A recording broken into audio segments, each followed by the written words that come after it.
Chapitre 96. Jésus dit à Marthe: Tu as déjà ta victoire en main.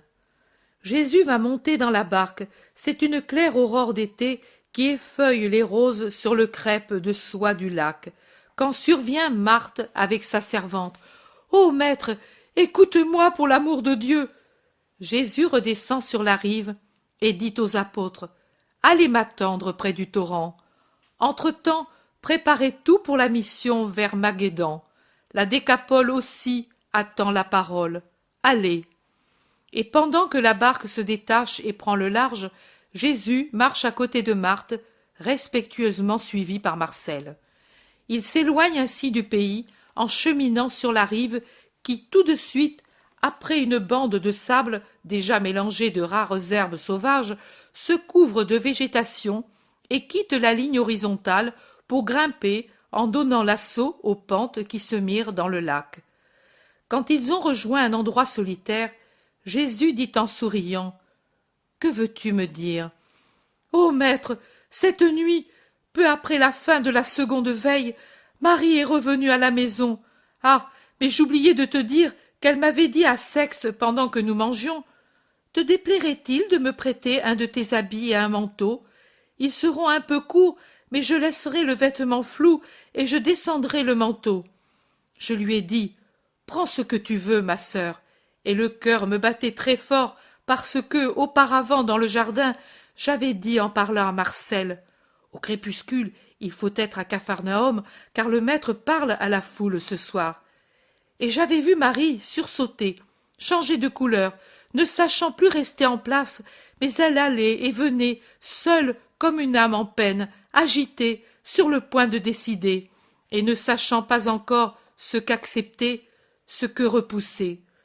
Après le repas, elle est allée dans ma chambre et elle a pris le vêtement le plus sombre que j'avais, le plus modeste, elle l'a essayé et a prié la nourrice de descendre tout l'ourlet parce que l'habit était trop court. Elle avait essayé de le faire par elle-même, mais avait reconnu en pleurant: « Je ne sais plus coudre, j'ai oublié tout ce qui est utile et bon. » Et elle m'a jeté les bras autour du cou en me disant: « Prie pour moi. » Elle est sortie seule, au crépuscule. Comme j'ai prié pour qu'elle ne rencontre personne qui l'empêche de venir ici, pour qu'elle comprenne ta parole, pour qu'elle réussisse à étrangler définitivement le monstre qui la rend esclave. Regarde, j'ai ajouté à ma ceinture ta ceinture bien serrée sous l'autre, et quand je sentais la pression du cuir dur sur ma taille qui n'est pas habituée aux ceintures si rigides, je disais: lui est plus fort que tout. Et puis, avec le char, on a vite fait. Puis nous sommes venus, Marcel et moi. Je ne sais si tu nous as vus dans la foule, mais quelle douleur, quelle épine dans le cœur en ne voyant pas Marie. Je pensais: elle a regretté, elle est revenue à la maison, ou bien elle s'est enfuie, ne pouvant plus résister à mon autorité qu'elle avait réclamée. Je t'écoutais, et je pleurais sous mon voile. Ces paroles paraissaient faites pour elle, et elle ne les entendait pas. Je pensais ainsi, moi qui ne la voyais pas. Je suis revenu à la maison découragé. C'est vrai, je t'ai désobéi parce que tu m'avais dit: si elle vient, attends-la à la maison. Mais considère mon cœur, maître, c'était ma sœur qui venait vers toi. Est-ce que je pouvais n'être pas là pour la voir près de toi? Et puis, tu m'avais dit: elle sera brisée. Je voulais être près d'elle tout de suite pour la soutenir. J'étais agenouillé en larmes et en prière dans ma chambre, et la seconde veille était finie depuis longtemps quand elle est rentrée, si doucement que je ne l'ai entendue que quand elle est tombée sur moi, me serrant étroitement dans ses bras et disant: « C'est vrai tout ce que tu dis, sœur bénie, et même c'est beaucoup plus que tu ne dis. Sa miséricorde est beaucoup plus grande. Ô ma Marthe, tu n'as plus besoin de me retenir. Tu ne me verras plus cynique et désespéré, tu ne m'entendras plus dire pour ne pas penser.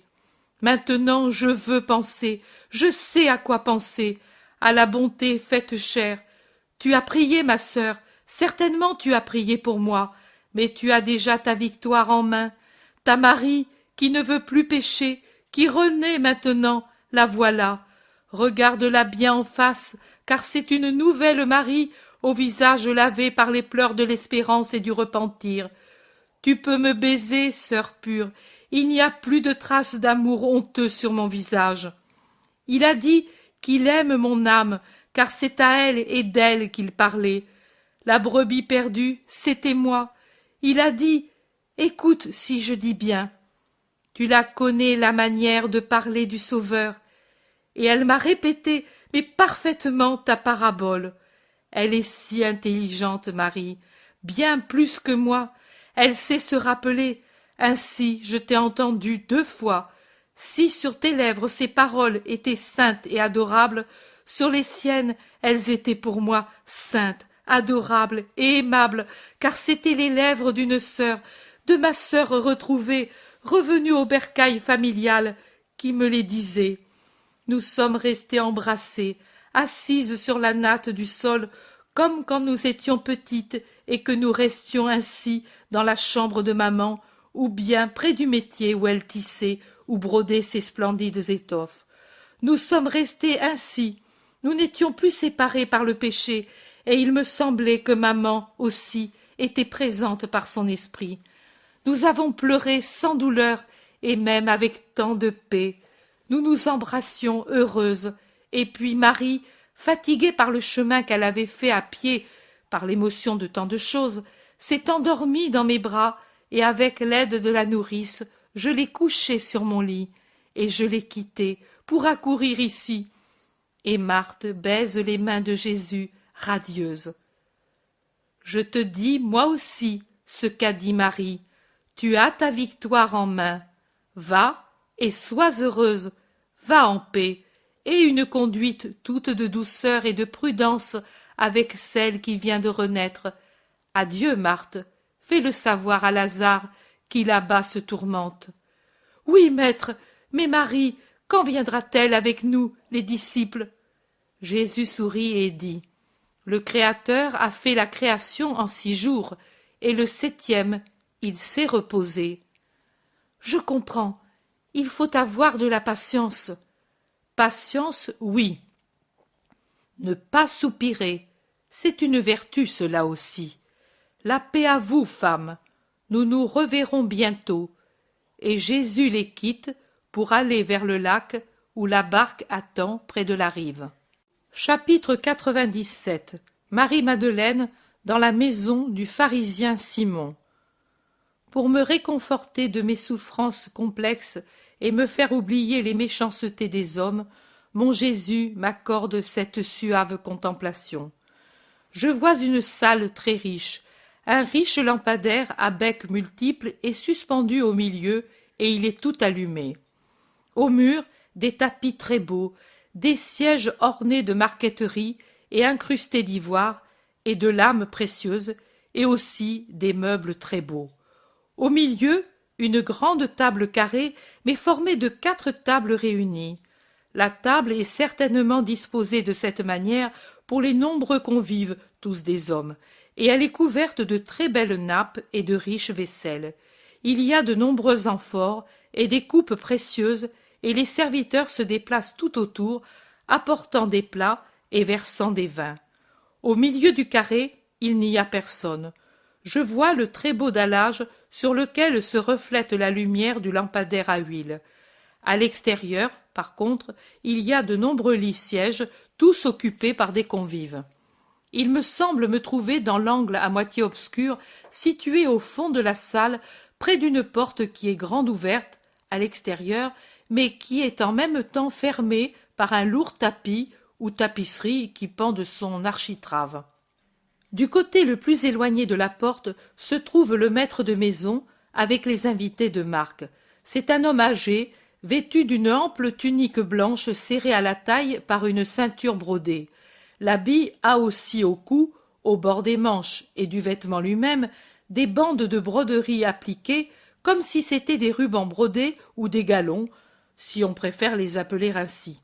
Mais la figure de ce petit vieux ne me plaît pas. C'est un visage méchant, froid, orgueilleux et avide. À l'opposé, en face de lui, se trouve mon Jésus. Je le vois de côté, je dirais presque par derrière.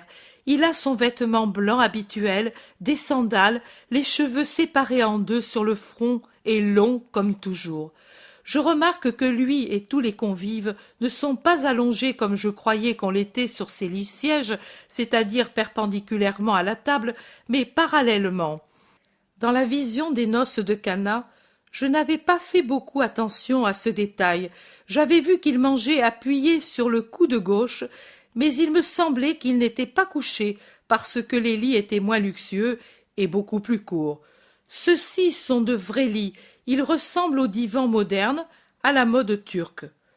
Jésus a Jean pour voisin, et comme Jésus s'appuie sur le coude gauche comme tout le monde, il en résulte que Jean se trouve encastré entre la table et le corps du Seigneur, arrivant avec son coude gauche à l'aine du maître, de manière à ne pas le gêner pour manger et à lui permettre aussi, s'il le veut, de s'appuyer confidentiellement sur sa poitrine. Il n'y a pas de femme. Tout le monde parle, et le maître de maison s'adresse de temps en temps à Jésus avec une familiarité pleine d'affectation et une condescendance manifeste. Il est clair qu'il veut lui montrer et montrer à tous ceux qui sont présents qu'il lui a fait un grand honneur de l'inviter dans sa riche maison. Lui, pauvre prophète, que l'on juge aussi un peu exalté. Je vois que Jésus répond avec courtoisie, paisiblement. Il sourit de son léger sourire à ceux qui l'interrogent. Il sourit d'un sourire lumineux si celui qui lui parle ou même seulement le regarde est Jean. Je vois se lever la riche tapisserie qui couvre l'embrasure de la porte et entrer une femme jeune, très belle, richement vêtue et soigneusement coiffée. La chevelure blonde très épaisse fait sur sa tête un véritable ornement de mèches artistement tressées. Elle semble porter un casque d'or tout en relief, tellement la chevelure est fournie et brillante. Elle a un vêtement dont je dirais qu'il est très excentrique et compliqué si je le compare à celui que j'ai toujours vu à la Vierge Marie. Des boucles sur les épaules, des bijoux pour retenir les froncis en haut de la poitrine, des chaînettes d'or pour dessiner la poitrine, une ceinture avec des boucles d'or et des pierres précieuses, un vêtement provoquant qui fait ressortir les lignes de son très beau corps. Sur la tête, un voile si léger qu'il ne voile rien. Ce n'est qu'une parure, c'est tout. Aux pieds, de très riches sandales avec des boucles d'or, des sandales de cuir rouge avec des brides entrelacées aux chevilles. Tous, sauf Jésus, se retournent pour la regarder. Jean l'observe un instant, puis il se tourne vers Jésus. Les autres la fixent avec une visible et mauvaise gourmandise. Mais la femme ne les regarde pas du tout et ne se soucie pas du murmure qui s'est élevé à son entrée et des clins d'œil de tous les convives, excepté Jésus et le disciple. Jésus fait voir qu'il ne s'aperçoit de rien. Il continue de parler en terminant la conversation qu'il avait engagée avec le maître de maison. La femme se dirige vers Jésus et s'agenouille près des pieds du maître. Elle pose par terre un petit vase en forme d'amphore très ventru, enlève de sa tête son voile en détachant l'épingle précieuse qui le retenait fixé aux cheveux. Elle enlève les bagues de ses doigts et pose le tout sur le lit-siège près des pieds de Jésus. Ensuite, elle prend dans ses mains les pieds de Jésus, d'abord celui de droite, puis celui de gauche, et en délace les sandales, les dépose sur le sol, puis elle lui baise les pieds en sanglotant, et y appuie son front. Elle les caresse, et ses larmes tombent comme une pluie qui brille à la lumière du lampadaire et qui arrose la peau de ses pieds adorables.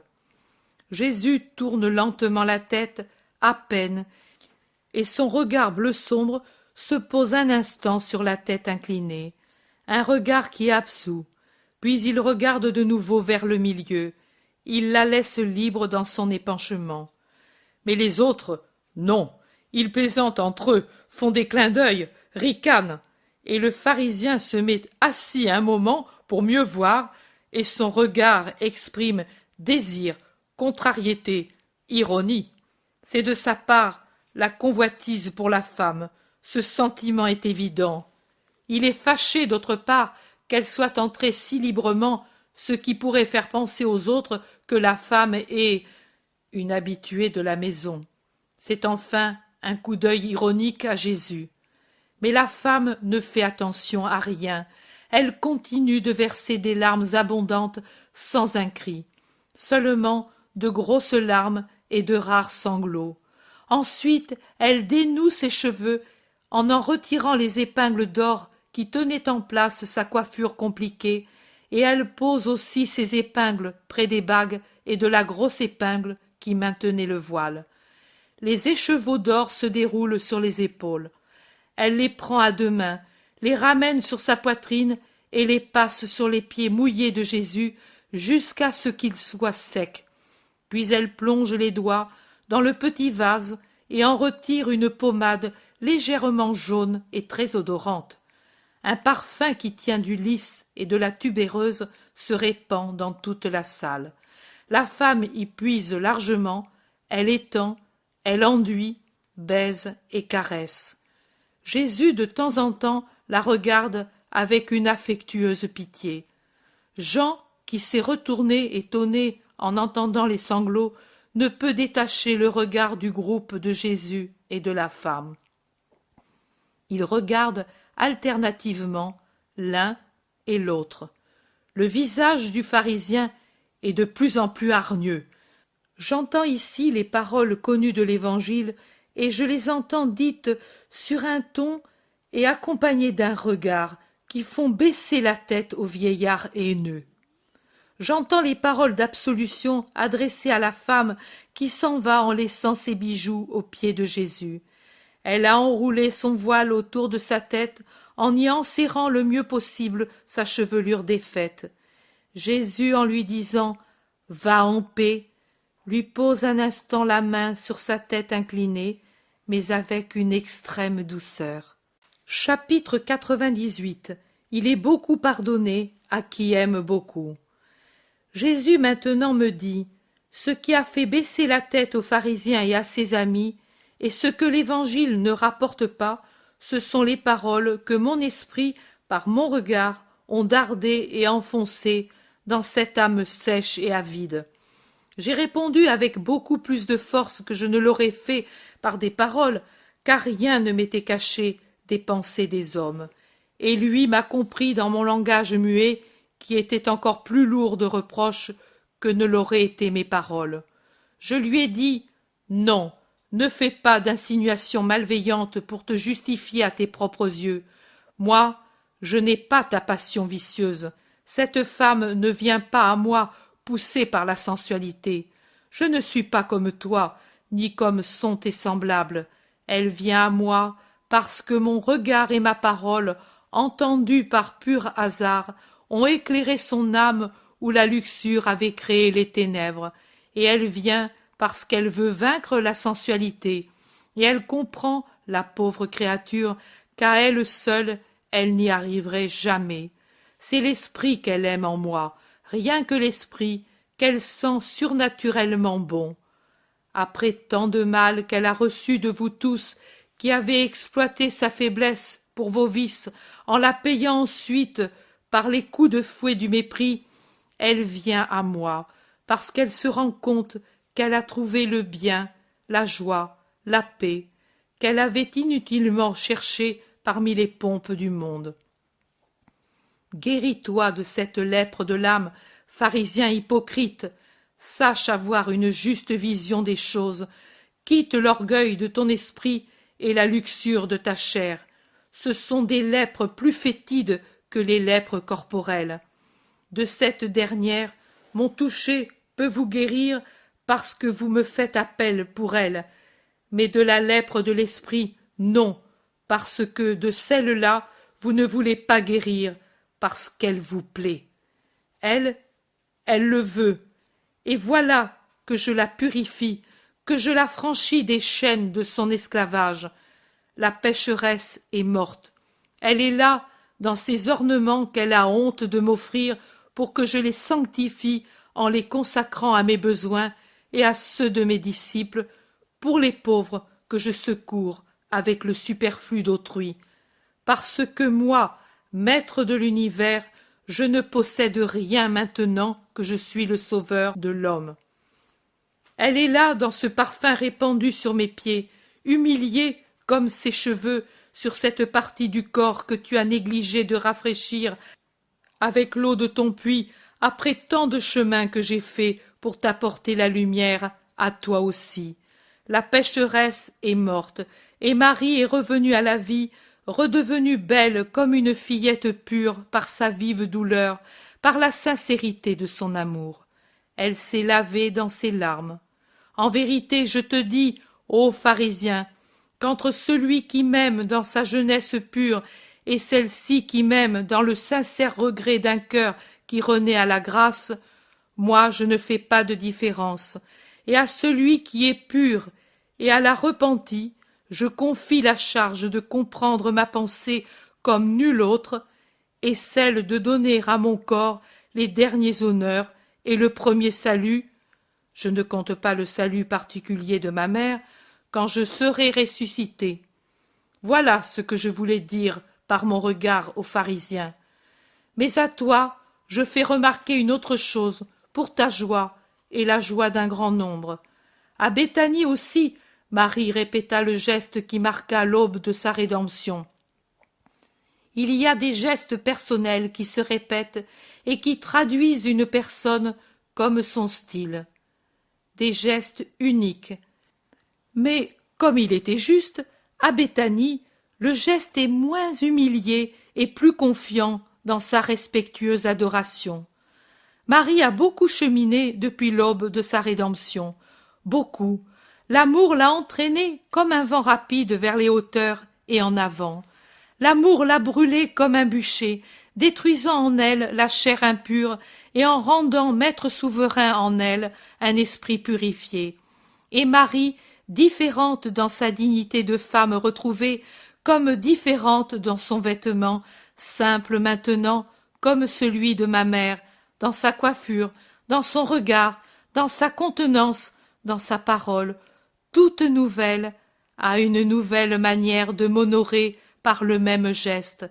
Elle prend le dernier de ces vases de parfums, mis en réserve pour moi, et me le répand sur les pieds, sans pleurer, avec un regard que rendent joyeux l'amour et la certitude d'être pardonnée et sauvée, et sur la tête. Elle peut bien me faire cette onction et me toucher maintenant la tête. Marie, le repentir et l'amour l'ont purifiée avec le feu des séraphins, et elle est un séraphin. Dis-le à toi-même, ô Maria, ma petite voix, dis-le aux âmes, va, dis-le aux âmes qui n'osent pas venir à moi parce qu'elles se sentent coupables. Il est beaucoup, beaucoup, beaucoup pardonné à qui aime beaucoup. À qui m'aime beaucoup? Vous ne savez pas, pauvres âmes, comme vous aime le Sauveur. Ne craignez rien de moi. Venez, avec confiance, avec courage, je vous ouvre mon cœur et mes bras.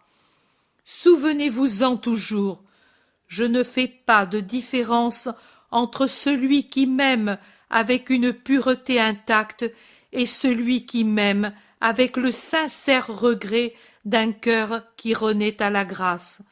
Je suis le Sauveur. Souvenez-vous-en toujours. Va en paix, je te bénis. Chapitre 99. Considération sur la conversion de Marie-Madeleine. Aujourd'hui, je n'ai pas cessé de penser à la dictée de Jésus d'hier soir et à ce que je voyais et comprenais même sans qu'il parle. Cependant, je vous dis incidemment que les conversations des convives, pour celles que je comprenais, c'est-à-dire celles qui s'adressaient particulièrement à Jésus, roulaient sur les événements du jour, les Romains, leurs oppositions à la loi, et puis la mission de Jésus en tant que maître d'une nouvelle école.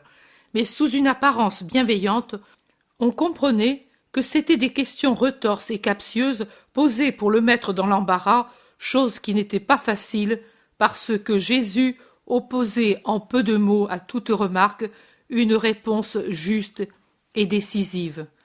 Comme on lui demandait par exemple de quelle école ou secte particulière il s'était fait le nouveau maître, il répondit simplement « de l'école de Dieu ». C'est lui que je suis en sa sainte loi, et c'est de lui que je me soucie en faisant en sorte que pour ces petits, et il regardait Jean avec amour, et en Jean il regardait tous ceux qui ont le cœur droit, elle soit renouvelée complètement en son essence, comme l'était le jour que le Seigneur Dieu la promulgua sur le Sinaï. Je ramène les hommes à la lumière de Dieu. À une autre question sur ce qu'il pensait de l'abus de César, qui s'était rendu le maître souverain de la Palestine, il avait répondu « César est ce qu'il est parce que c'est la volonté de Dieu. » Rappelez-vous le prophète Isaïe. N'appelle-t-il pas, lui, par inspiration divine, Assur, le bâton de sa colère, la verge qui punit le peuple de Dieu qui s'est trop séparé de Dieu, et à la feinte pour vêtements et pour esprit? Et ne dit-il pas qu'après s'en être servi pour punir, il le brisera parce qu'il aura abusé de sa fonction en devenant orgueilleux et féroce? Ce sont les deux réponses qui m'ont le plus frappé. Ce soir, ensuite, mon Jésus me dit en souriant « Je devrais t'appeler comme Daniel, tu es celle qui désire et qui m'est chère, parce que tu désires tant ton Dieu, et je pourrais continuer à te dire ce qui fut dit à Daniel par mon ange. Ne crains pas, parce que, dès le premier jour où tu as appliqué ton cœur à comprendre et à t'affliger en présence de Dieu, tes prières ont été exaucées, et je suis venu à cause d'elles. Mais ici, ce n'est pas l'ange qui parle, c'est moi qui te parle, Jésus. Toujours, ô Maria, je viens quand quelqu'un applique son cœur à comprendre. Je ne suis pas un Dieu dur et sévère, je suis la miséricorde vivante, et plus rapide que la pensée, je viens vers celui qui se tourne vers moi.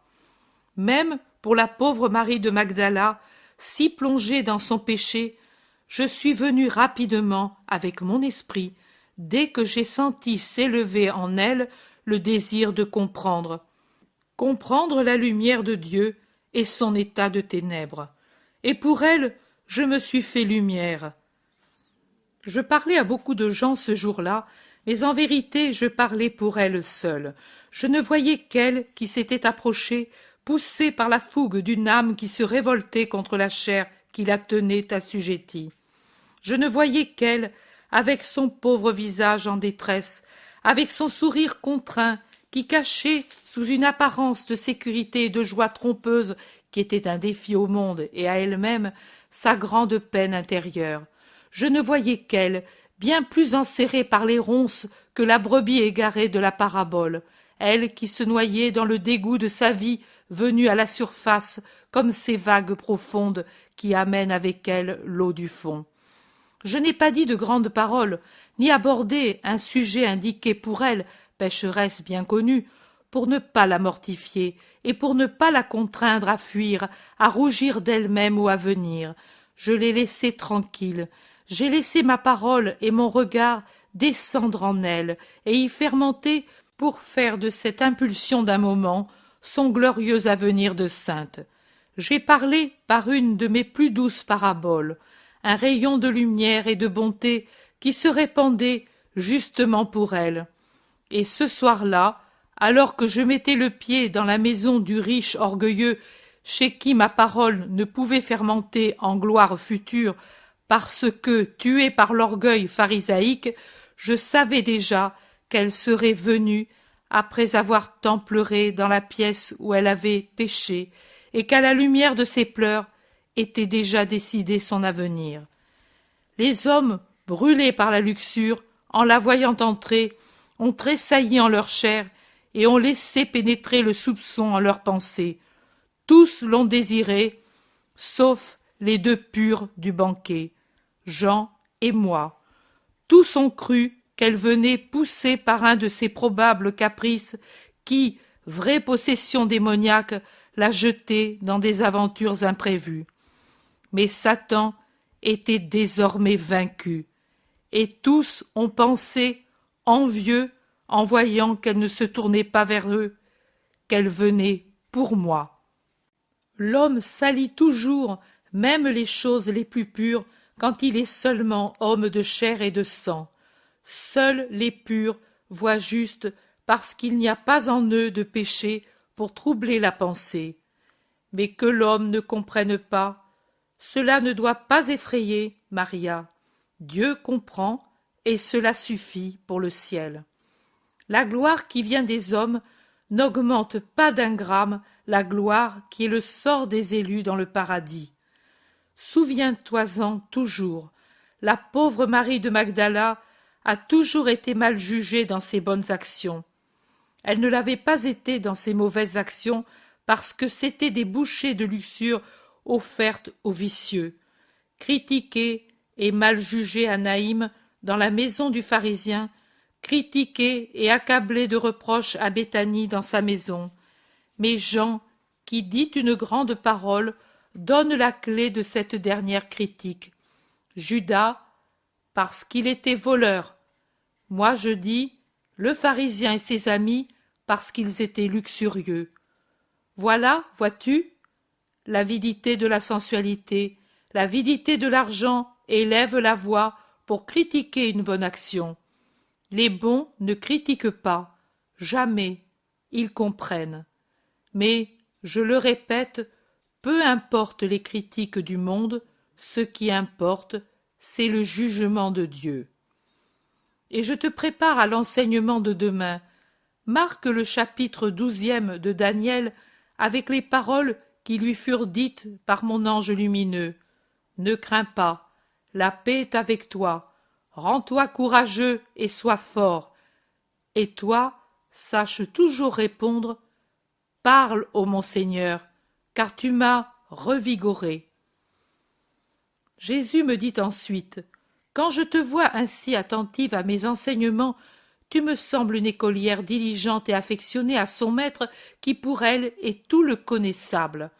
Quand d'autre part tu découvres par toi-même des détails nouveaux, tu fais des observations, et cela au cours des visions, tu me fais penser à un bon petit que son père tient par sa menotte, en le conduisant devant ce qu'il veut que son enfant voie pour devenir plus intelligent, mais qui, en même temps, n'intervient pas pour donner à son petit la joie de découvrir quelque chose de nouveau et de se sentir grandir par lui-même en fait de pensée. Pour faire cela, tu dois être toujours libre des soucis humains, toujours plus libre, tu dois avoir toujours plus d'assurance pour marcher à l'aise dans les sentiers de la contemplation, et toujours plus tranquille et confiante en moi qui te tiens par la main. Un père ne le laisse pas voir, mais par 1000 détours que l'amour lui inspire, il arrive à ce que son enfant voie telle chose que lui veut que son enfant voie. Ô moi, je suis le plus aimant des pères et le plus patient des maîtres pour mes petits, et quand je peux en tenir un par la main, docile et attentif, je suis heureux. Heureux d'être maître et père. Il est si difficile que mes créatures mettent avec confiance leurs mains dans ma main pour être conduites, instruites par moi, et pour me dire « Je t'aime par-dessus toute chose et avec tout moi-même ». À celles-là, peu nombreuses, qui sont ainsi toutes miennes sans réserve, moi, j'ouvre les trésors des révélations et des contemplations, et je me donne sans réserve. C'est pourquoi, Maria, puisque je vous choisis pour faire connaître ma divinité dans ces différentes manifestations, à ceux qui ont besoin d'être réveillés et amenés à entrevoir Dieu, souviens-toi d'être tout à fait scrupuleuse pour répéter ce que tu vois. Même une bagatelle a de la valeur, et elle n'est pas à toi, mais à moi. Aussi, il ne t'est pas permis de l'escamoter. Ce serait malhonnête et égoïste. Rappelle-toi que tu es la citerne d'eau divine où l'eau se déverse pour que tous y aient accès. Pour les dicter, tu es arrivé à la plus fidèle fidélité. Dans les contemplations, tu observes avec beaucoup d'attention. mais dans la hâte d'écrire, et à cause de ton état particulier de santé et de l'ambiance où tu te trouves, il t'arrive d'omettre quelques détails. Il faut l'éviter. Mets-le au bas des pages, mais indique-les tous. Ce n'est pas un reproche, mais un doux conseil de ton maître. Il y a quelques jours, tu m'as dit que les hommes t'aiment un peu plus par mon entremise. Cela justifie toute ma fatigue et toute ma vie, et j'en suis bien récompensé. Même s'il n'y avait qu'un seul homme qui revienne à toi par l'intermédiaire de ta petite Violette cachée, elle serait heureuse. Plus tu seras attentive et exacte, et plus grand sera le nombre de ceux qui viennent à moi, et plus grande ta félicité spirituelle présente et ta future félicité éternelle. Va en paix, ton Seigneur est avec toi. Chapitre 100. Cela vaut la peine de perdre une amitié pour conquérir une âme. Jésus se trouve sur le chemin qui, du lac de Méron, va vers celui de Galilée.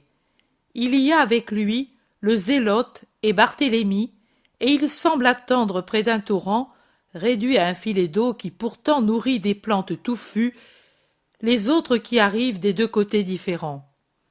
La journée est torride, et pourtant beaucoup de gens ont suivi les trois groupes qui ont dû prêcher à travers les campagnes en acheminant les malades vers le groupe de Jésus et en parlant de lui à ceux qui sont en bonne santé. Un grand nombre de miraculés forment un groupe heureux assis parmi les arbres, et en eux la joie est telle qu'ils ne sentent même pas l'ennui de la chaleur, de la poussière, de la lumière éblouissante, toute chose qui ne mortifie pas qu'un peu tous les autres.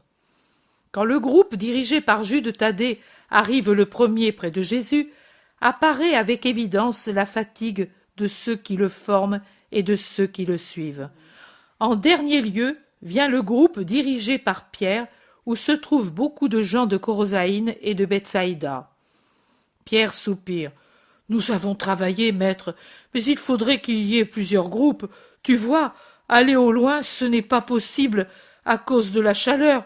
Et alors, comment faire? On dirait que le monde s'agrandisse au fur et à mesure que nous travaillons davantage, en éparpillant les pays et en allongeant les distances. Je ne m'étais jamais rendu compte que la Galilée était si grande. Nous n'en travaillons qu'un coin, tout juste un coin, et nous n'arrivons pas à l'évangéliser, tant elle est vaste, et si nombreux sont ceux qui ont besoin de toi et qui te désirent. » Ce n'est pas que le monde s'agrandisse, Simon, répond le Thaddée, c'est que s'étend la notoriété de notre maître. Jacques de Zébédée dit « Oui, c'est vrai, regarde combien de gens. Certains nous suivent depuis ce matin. Aux heures les plus chaudes, nous nous sommes réfugiés dans un bois, mais même maintenant que le soir approche, la marche est pénible, et ces pauvres gens sont beaucoup plus loin de leur maison que nous. Si cela continue d'augmenter ainsi, je ne sais pas comment nous ferons. » André, pour le réconforter, répond « En octobre, les bergers viendront aussi. » Pierre dit « Eh oui, les bergers, les disciples, c'est bien, mais ils ne servent que pour dire « Jésus est le Sauveur, il est ici », rien de plus. Mais au moins, les gens sauront où le trouver. Maintenant, au contraire, nous venons ici et eux accourent ici. Pendant qu'ils viennent ici, nous allons ailleurs et eux doivent nous courir après. Et avec des enfants et des malades, ce n'est pas bien pratique. Jésus parle. Tu as raison, Simon-Pierre. J'ai moi aussi compassion de ces âmes et de ces foules. Pour beaucoup, ne pas me trouver à un moment donné, ce peut être une cause irréparable de malheur. Regardez comme ils sont là, et troublés, ceux qui n'ont pas encore la certitude de ma vérité, et comme ils sont affamés, ceux qui ont déjà goûté ma parole et ne savent plus s'en passer, et nulle autre parole ne les contente plus. Ils semblent des brebis sans berger, qui errent ici et là, sans trouver quelqu'un pour les conduire et les nourrir. J'y pourvoirai, mais vous devez m'aider. De toutes vos forces spirituelles, morales et physiques, ce n'est plus en groupes nombreux, mais deux par deux, que vous devez savoir aller. Et j'enverrai 2 par 2 les meilleurs des disciples. C'est que la moisson est vraiment grande. Oh, cet été, je vous préparerai à cette grande mission. Pour Tammuz, nous serons rejoints par Isaac avec les meilleurs disciples, et je vous préparerai. Vous n'y suffirez pas encore, car si la moisson est vraiment grande, les ouvriers, en revanche, sont peu nombreux. Priez donc le maître de la terre qu'il envoie beaucoup d'ouvriers à sa moisson. Jacques d'Alphée dit « Oui, monseigneur, mais cela ne changera pas beaucoup la situation de ceux qui te cherchent. » Pourquoi, mon frère? Parce qu'ils ne cherchent pas seulement la doctrine et la parole de vie, mais aussi la guérison de leur langueur, de leurs maladies, de toutes leurs infirmités que la vie ou Satan apporte à la partie inférieure ou supérieure de leur être, et cela, il n'y a que toi qui puisses le faire, parce qu'en toi il y a la puissance. Ceux qui sont teints avec moi arriveront à faire ce que je fais, et les pauvres seront secourus dans toute leur misère. Mais vous n'avez pas encore en vous ce qu'il faut pour le faire. Essayez de vous surpasser vous-même, de fouler vos tendances humaines pour faire triompher l'esprit. Assimilez non seulement ma parole, mais son esprit, c'est-à-dire sanctifiez-vous par elle, et ensuite vous pourrez tout. Et maintenant, allons leur dire ma parole, puisqu'ils ne veulent pas s'en aller sans que je leur ai donné la parole de Dieu. Et ensuite, nous retournerons à Capharnaüm. Là aussi, il y a des gens qui attendent. Seigneur, mais est-ce vrai que Marie de Magdala t'a demandé pardon dans la maison du pharisien? C'est vrai, Thomas. Philippe demande, et tu le lui as donné? Je le lui ai donné. Barthélemy s'écrie, mais tu as mal fait. Pourquoi? Elle avait un repentir sincère et méritait le pardon. Judas lui reproche, mais tu ne devais pas le lui donner dans cette maison, publiquement. Mais je ne vois pas en quoi je me suis trompé. En ceci, tu sais ce que sont les pharisiens, combien d'arguties ils ont en tête, comme ils te surveillent, comme ils te calomnient, comme ils te haïssent. Il y en avait un à Capharnaüm qui était un ami, et c'était Simon. Et tu appelles dans sa maison une prostituée pour profaner sa maison et scandaliser l'ami Simon? Je ne l'ai pas appelée, moi. Elle y est venue. Ce n'était pas une prostituée, c'était une repentie. Cela change beaucoup. Si on n'avait pas de dégoût de l'approcher avant et de toujours la désirer, même en ma présence, maintenant qu'elle n'est plus une chair, mais une âme, on ne doit pas avoir de dégoût de la voir entrer pour s'agenouiller à mes pieds et pleurer, en s'accusant, s'humiliant, dans une humble confession publique que renferment ses pleurs. Simon le pharisien a eu sa maison sanctifiée par un grand miracle, la résurrection d'une âme. Sur la place de Capharnaüm, il y a maintenant 5 jours, il me demandait « Tu as fait ce seul miracle ?» Et il répondait lui-même « Certainement pas », et il avait un grand désir d'en voir un. Je le lui ai donné. Je l'ai choisi pour être le témoin, le paranymphe de ses fiançailles de l'âme avec la grâce. Il doit en être fier. Au contraire, il en est scandalisé. Peut-être tu as perdu un ami. J'ai trouvé une âme. Cela vaut la peine de perdre l'amitié d'un homme, sa pauvre amitié d'homme, pour rendre à une âme l'amitié avec Dieu. C'est inutile. Avec toi, on ne peut obtenir une réflexion humaine. Nous sommes sur la terre, maître, rappelle-le toi, et ce sont les lois et les idées de la terre qui prédominent. Tu agis suivant la méthode du ciel, tu te meus dans ton ciel que tu as dans le cœur, tu vois tout à travers les clartés du ciel. Mon pauvre maître, comme tu es divinement incapable de vivre parmi nous qui sommes pervers. Judas l'Iscariote l'embrasse, admiratif et désolé, disant pour terminer « Et je m'en afflige parce que tu te crées tant d'ennemis par excès de perfection. » Ne t'en afflige pas, Judas, il est écrit qu'il en est ainsi. Mais comment sais-tu que Simon est offensé? Il n'a pas dit qu'il est offensé, mais à Thomas et à moi, il a fait comprendre que ce n'est pas une chose à faire. Tu ne devais pas l'inviter dans sa maison, où il n'entre que des personnes honnêtes. Pierre dit: Bien, pour l'honnêteté des gens qui vont chez Simon, n'en parlons pas. Matthieu renchérit: Et je pourrais dire que la sueur des prostituées a coulé plusieurs fois sur le dallage, sur les tables et ailleurs chez Simon le pharisien, mais pas publiquement, réplique l'Iscariote. Non, avec une hypocrisie attentive à le cacher. Tu vois qu'il change alors.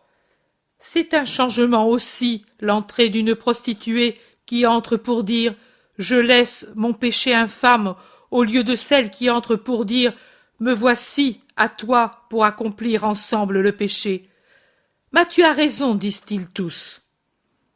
Judas réplique: Oui, il a raison, mais eux ne pensent pas comme nous, et il faut en venir à des compromis avec eux, s'adapter à eux pour les avoir comme amis. Cela jamais, Judas. En matière de vérité, d'honnêteté, de conduite morale, il n'y a pas d'adaptation ni de compromis, dit Jésus d'une voix de tonnerre.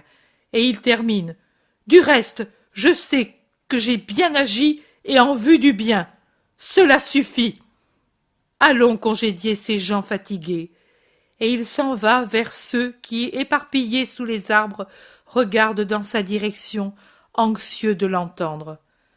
La paix à vous tous, qui pendant des stades et à la canicule êtes venus entendre la bonne nouvelle. En vérité, je vous dis que vous commencez à comprendre ce qu'est le royaume de Dieu, combien précieuse est sa possession, et combien il est heureux de lui appartenir. Et pour vous, toute fatigue perd la valeur qu'elle a pour les autres, parce que l'âme commande en vous et dit à la chair: Réjouis-toi que je t'accable, c'est pour ton bonheur que je le fais. Quand tu seras réuni à moi, après la résurrection finale, tu m'aimeras dans la mesure où je t'ai piétiné, et tu verras en moi ton second sauveur. N'est-ce pas ce que dit votre esprit? Mais bien sûr qu'il le dit. Vous, maintenant, vous basez vos actions sur l'enseignement de mes paraboles lointaines. Mais maintenant, je vous donne d'autres lumières pour vous rendre toujours plus enamourés de ce royaume qui vous attend et dont la valeur est sans mesure. Écoutez, un homme était allé par hasard dans un champ pour prendre du terreau et le porter dans son jardin. Voilà qu'en creusant avec fatigue la terre dure, il trouve sous une couche de terre un filon de métal précieux. Que fait alors cet homme? Il recouvre de terre sa découverte. Il n'hésite pas à travailler davantage encore, car la découverte en vaut la peine. Et puis, il va chez lui, rassemble toutes ses richesses en argent et en objets, et ces derniers, il les vend pour avoir beaucoup d'argent. Puis, il va trouver le propriétaire du champ et lui dit: « Ton champ me plaît, combien en veux-tu » ? « Mais il n'est pas à vendre, dit l'autre. Mais l'homme offre une somme toujours plus forte, disproportionnée avec la valeur du champ, et il finit par décider le propriétaire, qui pense: « Cet homme est fou, mais puisqu'il l'est, j'en profite. Je prends la somme qu'il m'offre. Ce n'est pas de l'usure, puisque c'est lui qui veut me la donner. Avec elle, je m'achèterai au moins 3 autres champs et plus beaux. » Et il vend, convaincu d'avoir fait une affaire merveilleuse. Mais au contraire, c'est l'autre qui fait une bonne affaire, car il se prive d'objets qu'un voleur peut emporter ou que l'on peut perdre ou consommer, et il se procure un trésor qui, parce qu'il est vrai, naturel, est inépuisable. Cela vaut donc la peine qu'il sacrifie ce qu'il a pour cette acquisition, en restant pendant quelque temps avec la seule possession du champ, mais en réalité, il possède pour toujours le trésor qui y est caché. Vous l'avez compris, et vous faites comme l'homme de la parabole. Quittez les richesses éphémères pour posséder le royaume des cieux. Vous les vendez aux imbéciles de ce monde, les leur cédez. Acceptez qu'on se moque de vous pour ce qui, aux yeux du monde, paraît une sotte manière d'agir. Agissez ainsi, toujours, et un jour votre Père qui est dans les cieux, avec joie vous donnera votre place dans le royaume. Retournez dans vos maisons avant que vienne le sabbat, et pendant le jour du Seigneur, pensez à la parabole du trésor qu'est le royaume céleste. La paix soit avec vous. Les gens s'éparpillent lentement sur les routes et les sentiers de campagne pendant que Jésus s'en va en direction de Capharnaüm dans le soir qui descend. Il y arrive en pleine nuit. Il traverse en silence la ville silencieuse au clair de lune qui est la seule lampe qui existe pour les ruelles obscures et mal pavées. Ils entrent en silence dans le petit jardin à côté de la maison, croyant que tout le monde est au lit. Mais au contraire, une lampe luit dans la cuisine et trois ombres, rendues mobiles par le mouvement de la flamme, se projettent sur le muret blanc du four qui est tout près. « Il y a des gens qui t'attendent, maître, mais cela ne peut pas aller ainsi. Maintenant je vais leur dire que tu es trop fatigué. Monte sur la terrasse en attendant. »« Non, Simon, je vais à la cuisine. Si Thomas a retenu ces personnes, c'est signe qu'il y a un motif sérieux. » Mais pendant ce temps, ceux qui sont à l'intérieur ont entendu le chuchotement et Thomas, le propriétaire de la maison, vient sur le seuil. « Maître, il y a la dame habituelle. Elle t'attend depuis hier au coucher du soleil. Elle est avec un serviteur. Et puis à voix basse, elle est très agitée. Elle pleure sans arrêt. C'est bien. Dis-lui de venir en haut. Où a-t-elle dormi ? Elle ne voulait pas dormir, mais finalement elle s'est retirée pour quelques heures vers l'aube dans ma chambre. Le serviteur, je l'ai fait dormir dans un de vos lits. C'est bien. Il y dormira encore cette nuit, et toi, tu dormiras dans le mien.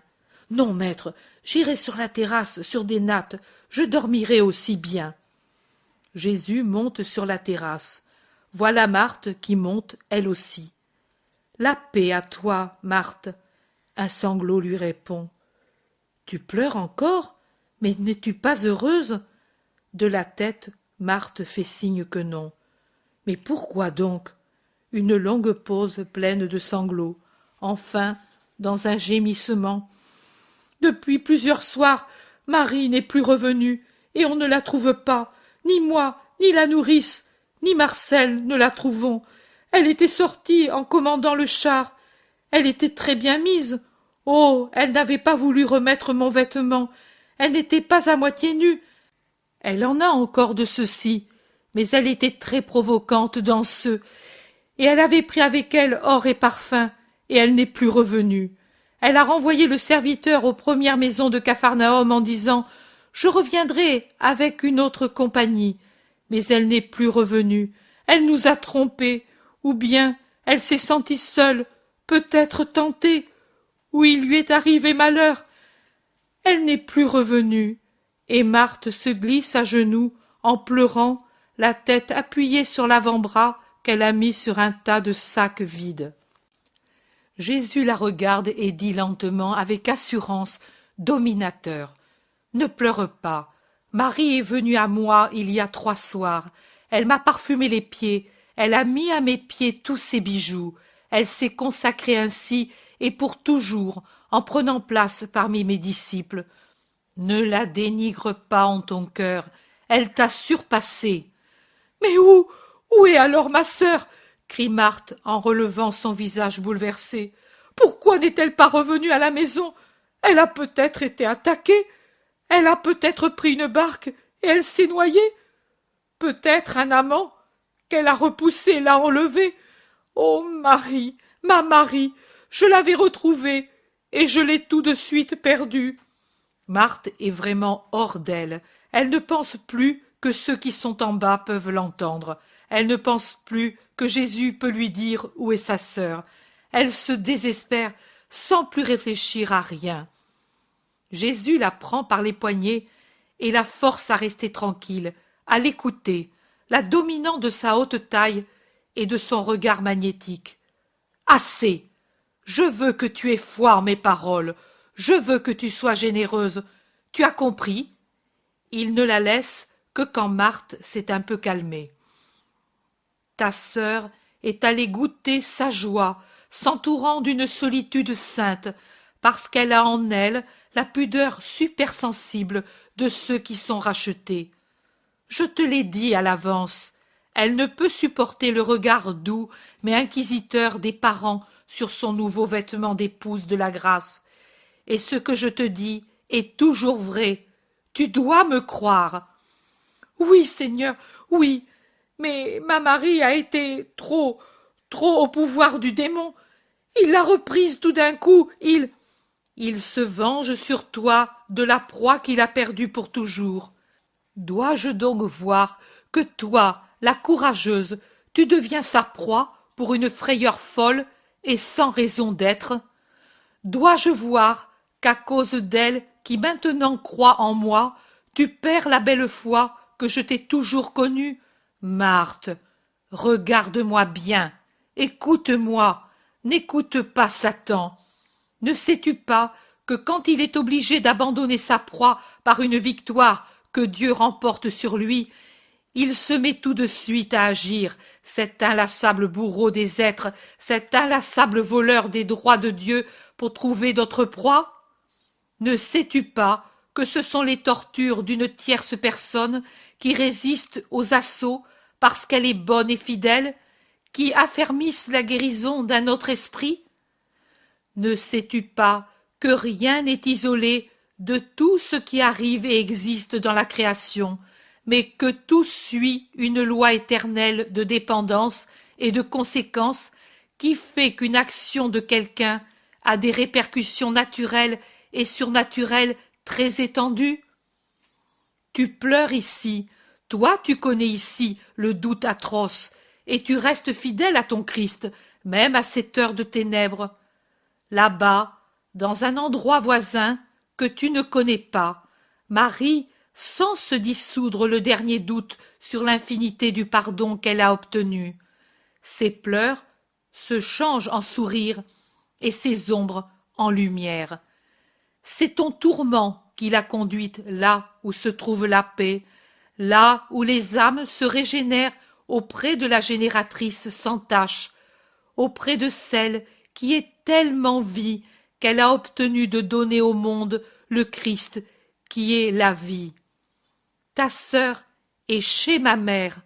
Oh, ce n'est pas la première qui rentre sa voile dans ce port paisible après que le doux rayon de la vivante étoile Marie l'a appelée sur ce sein d'amour par l'amour muet et actif de son Fils. Ta sœur est à Nazareth. Mais comment y est-elle allée, ne connaissant pas ta mère, ta maison, seule, pendant la nuit, ainsi, sans moyens, avec ce vêtement, un si long chemin? Comment? Comment? Comme l'hirondelle fatiguée va au nid natal, traversant mers et montagnes, triomphant des tempêtes, des nuages et des vents contraires.